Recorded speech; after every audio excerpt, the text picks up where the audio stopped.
Oke, kamu mulai opening. Heh, penonton, dengerin nih. Kalian masih pada bertani pakai cara kuno. Payah. Di sini saya, Profesor Mas Dibio, bakal bongkar rahasia biohacking pakai aspirin, biar hasil panen kalian meledak 10 kali lipat. Gak usah pakai banyak bacot, langsung kita mulai. Mana poin pertamanya? Cepetan. Oke, tolong tunjukin manfaat luar biasa aspirin untuk tanaman. Cih, gitu doang nanyanya. Dengerin nih, aspirin itu bisa aktivasi hormonal yang namanya Systemic Acquired Resistance, SAR. Tanaman kamu jadi kayak punya kekebalan terhadap jamur, bakteri, virus, pokoknya anti penyakit. Terus, bisa juga memacu pertumbuhan akar dan tunas lebih cepat dan kuat. Gak cuma itu, anti-stres abiotik, panas, kekeringan, salinitas, dibabat semua. Dan yang paling penting, buat kantong kamu yang tipis, hasil panen melimpah, buah lebih besar, manis, dan bervitamin C. Masih kurang daftarnya? Jawab, jangan bengong. Ini aku mau kenalin ke audien. Ini salah satu merek aspirin ya. Ini namanya Naspro. Ini aku tampilkan di layar. Naspro asetil salisilat asid ya. Ini kandungannya 300 mg ya. Ini di apotik banyak, sangat murah, nggak nyampe 10.000, paling 5.000 juga nggak ada. Ini, nah ini Naspro atau aspirin ini nama latennya asetil salicylic acid. Nah nanti ketika diaplikasikan akan berubah menjadi asam salisilat dan asam dengan asetil ya. Betul apa enggak? Cih, Naspro, merek apaan tuh? Yang penting isinya asam asetil salisilat, titik. Kandungannya 300 mg ya, murah pula. Dasar maunya yang ekonomis terus. Soal berubah jadi asam salisilat dan asetil, ya iyalah, kan sudah dibahas dari tadi, masih mau nanya lagi. Lemot kamu. Mana poin berikutnya? Jangan Oke, buang-buang. mekanisme kerja biohacking dari aspirin itu seperti apa? Coba jelasin. Hei, dengerin nih, biar nggak bolak-balik nanya. Si aspirin atau asam asetil salisilat itu bakal terurai jadi asam salisilat. Nah, asam salisilat ini fitohormon alami tanaman. Dia bakal bertindak sebagai molekul sinyal untuk meningkatkan sistem pertahanan dan pertumbuhan tanaman. Gak cuma itu, dia juga pengaruhi hormon lain kayak auksin untuk akar, hambat etilen biar gak cepet layu, dan seimbangkan asam absisat untuk lawan stres. Gitu, paham Oke, gak? berarti kalau aku semprot atau aku gocor aspirin itu ke tanamanku, jadi tanamanku langsung ngira itu patogen ya, itu serangan virus ya. Jadi mereka langsung bikin perlindungan diri, itu apa gimana? Nah, pinter kamu. Akhirnya nyambung juga. Jadi, si tanaman tolol itu bakal ngerasa ada ancaman, padahal gak ada apa-apa. Mereka langsung kebut produksi zat pelindung diri buat jaga-jaga. Macam vaksin gitulah. Masih mau Oke, debat? terus setelah itu dia ngapain aja? Apakah langsung bikin tunas, bikin bunga, atau ngapain aja setelah dia merasa ada serangan dari patogen masuk? Gak langsung main bikin tunas atau bunga, dasar bodoh. Pertama, energinya dipakai buat memperkuat dinding sel, bikin protein pertahanan. Pokoknya pos pertahanannya dikokohin dulu. Nah, karena dia nggak perlu buang energi buat ngelawan penyakit beneran, sisa energinya baru bisa dialihin buat pertumbuhan akar, tunas, atau percepat pembuahan. Gitu alurnya. Oke, berarti aspirin ini penting ya untuk tanaman. Contoh tanaman cabeku ini. Berarti ketika aku kasih aspirin ini bisa nggak menjamin bahwa layu fusarium dari jamur yang nyerang di akarku atau patek yang di buah cabeku itu bisa berkurang atau bisa terbasmi? Bisa ngelawan? Bisa. Tapi kalau dibilang menjamin atau membasmi total, jangan mimpi. Aspirin itu cuma bikin tanaman kamu lebih tahan, bukan kebal sihir. Layu fusarium atau patek itu penyakit bandel. Butuh penanganan dari berbagai arah, bukan cuma semprot aspirin doang. Ngerti? Masih Oke, mau nanya soal...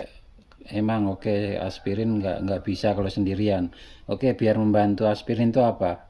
Mungkin tambahan bekatul atau B1 atau B kompleks, ditambahi ragi ya, kemudian ditambahi arang, biochar itu kan juga anti jamur, kemudian juga ada asap cair ya kan, itu kalau dikombinasikan bisa nggak untuk melawan tanaman cabeku dari serangan layu fusarium dari akar ya, bakteri-bakteri patogen dari akar, dan semacam virus Gemini atau patek yang ada di buah cabeku.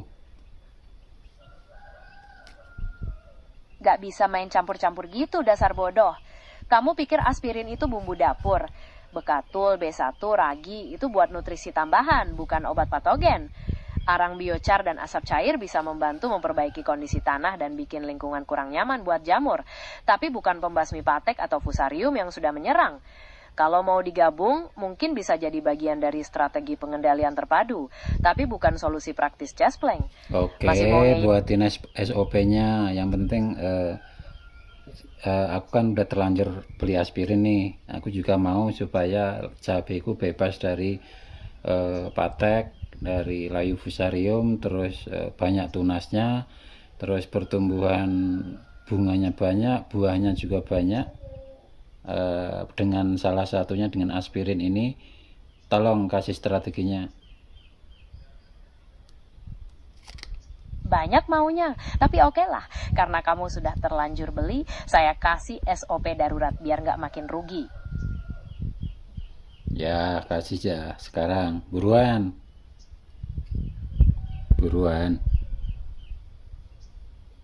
Diam, saya lagi nunjukin, jangan potong omongan. Tadi kan sudah saya kasih SOP-nya. Fase bibit atau stek pakai aspirin dosis super encer.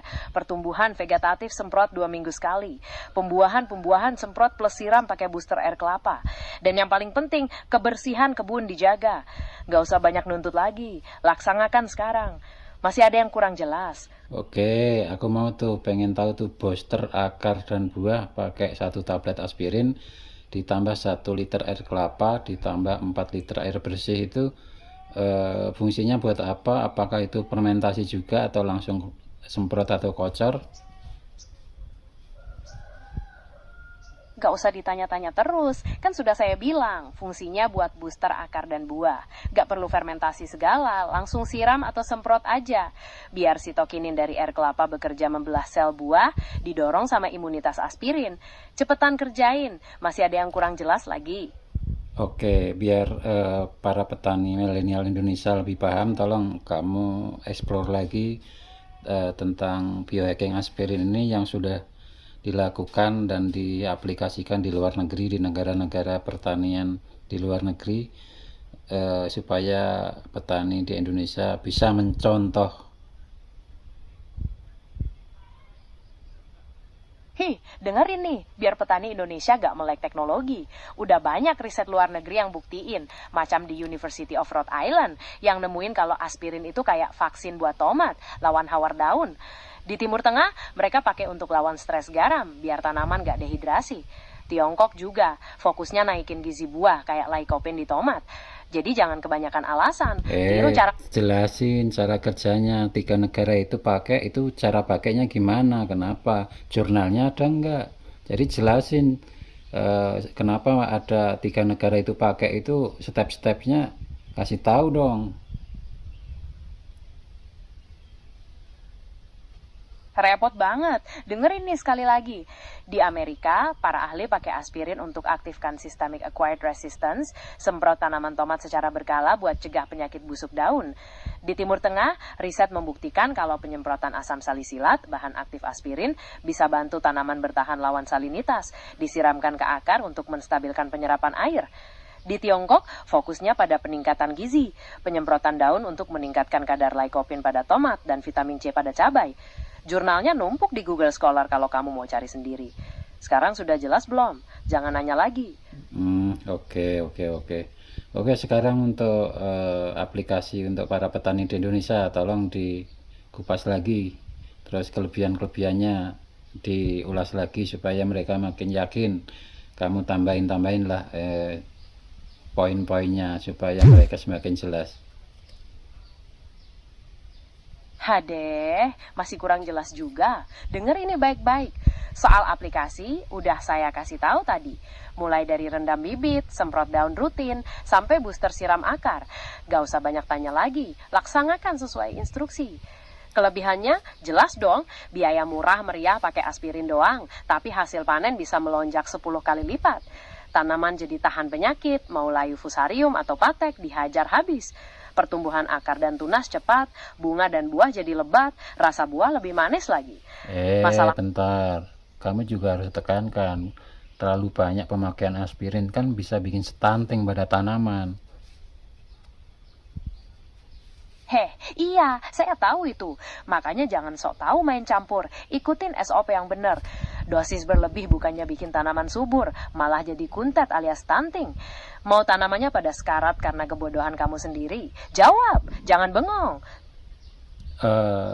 Supaya tidak ada stunting ya, kamu kasih tahu dong strateginya. Ya mungkin tadi kan ada tambahan air kelapa ya, atau pakai asam amino kayak asam humat kayak. Kamu tambahin biar masyarakat Indonesia nggak sekali pakai langsung stunting semua tanamannya.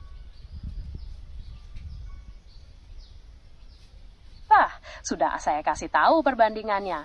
1 tablet aspirin murni 325 mg untuk 4-5 liter air. Jangan kurang dari itu. Kalau mau nambahin bahan lain untuk memperkecil resiko stunting, ya bisa pakai tambahan asam amino atau asam humat sesuai dosis masing-masing produk. Itu bisa membantu metabolisme tanaman dan menetralkan stres akibat aspirin. Tapi intinya jangan melebihi dosis penyemprotan. Paham? Gak usah nanya lagi hal yang sama. Ya. Kalau si aspirin itu aku rendam ke pakai biochar atau serbuk arang, kira-kira berguna nggak?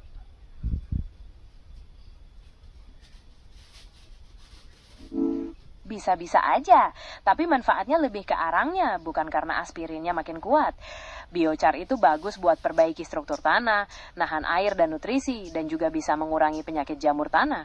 Jadi kalau kamu rendam aspirin bareng biochar, ya kamu dapat 2 manfaat sekaligus. Tapi gak berarti aspirinnya jadi super ampuh ya. Masih ada yang mau ditanyakan soal...